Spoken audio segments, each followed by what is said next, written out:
Let's see. Jason, this customer used a 15-pound felt paper under their engineered hardwood floor.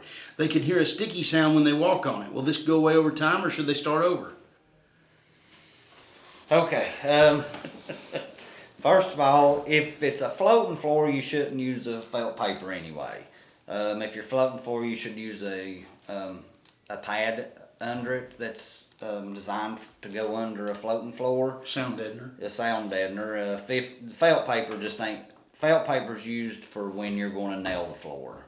Because the felt papers keep the floor from squeaking because you don't want wood on wood.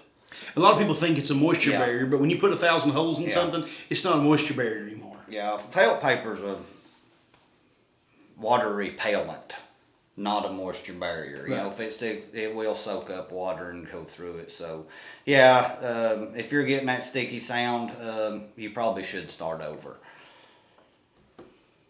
Yeah. Wouldn't you? Yeah. Yeah.